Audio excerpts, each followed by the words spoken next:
एक ही x factor है इस चुनाव का, वो है प्रशांत किशोर। और मैं आपको बता रहा हूं, जितना मैं, जो मेरे दोस्त हैं जो बिहार से हैं, उनकी अगर मैं ट्विटर की टाइमलाइन रीड करूं या उनका फेसबुक पोस्ट मैं रीड करूं, वो सब लोग they are quite liking him, कि भाई इस यहां पर क्या बात होती है बिहार के अंदर, अगड़ा पिछड़ा हिंदू मुस्लिम, वो आके बात कर रहे हैं कि हाँ भाई जॉब्स नहीं है। सबसे पहले अगर कोई वर्ड पलायन अगर किसी ने अगर इस पूरे इलेक्शन को दिया, उसका नाम प्रशांत किशोर है। पलायन जो हुआ है, प्रशांत किशोर की हम लोग बात कर रहे थे, पहली पार्टी मतलब कि जिसने 51 सीट्स बिग चंक का ऐलान कर दिया, प्रशांत किशोर ने ऐलान कर दिया। और प्रशांत किशोर ने इस पे क्लैरिटी रखी कि हम सारी सीटें लड़ेंगे, चिराग आए ये वो कुछ नहीं, ठीक है। अगर आप कैंडिडेट्स की लिस्ट देखें, मैं देख रही थी बड़े गौर से, उसमें एक पूर्व डीजी होमगार्ड आरसी मिश्रा, उसमें एक बहुत जाने माने गिरी साहब वकील है, उसमें एक बहुत जाने माने प्रोफेसर है मैथमेटिक्स के, और बहुत जाने माने डॉक्टर है।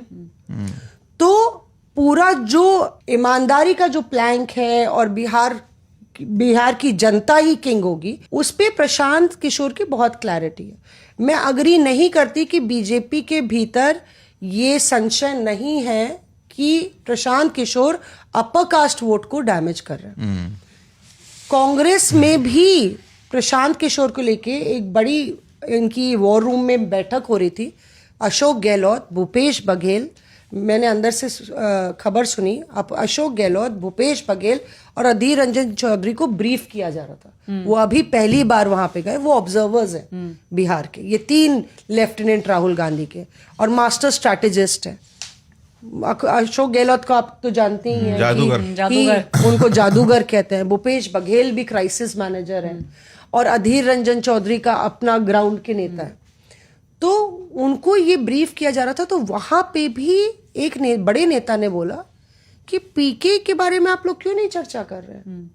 तो जो बात आप कह रही है वही भ्रांति पूरी तरह से पार्टियों में भी फैली हुई बड़े दलों में, कि प्रशांत किशोर तो अपर कास्ट है, खुद अपर कास्ट है, तो वो तो हम लोग को, विपक्ष को डैमेज नहीं करेंगे, क्योंकि वो अपर कास्ट वोट ले जा रहे हैं बीजेपी का। बीजेपी सोच रही कि प्रशांत किशोर का प्लैंक ही अलग है, वो उनको डैमेज नहीं करेंगे।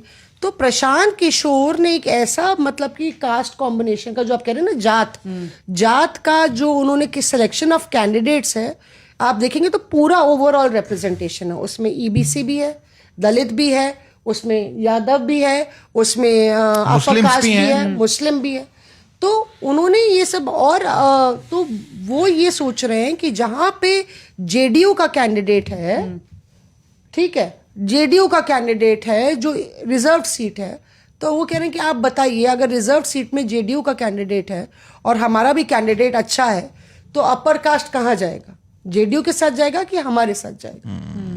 जो प्रोग्रेसिव तरीके से यूथ है, वोटर है, अर्बन वोटर है, वो कहाँ जाएगा? हमारे साथ जाएगा। और वहीं विपक्ष में अगर हम एक अच्छा यादव कैंडिडेट देंगे और विपक्ष जो है खुशवा देगा, तो यादव कहाँ जाएगा?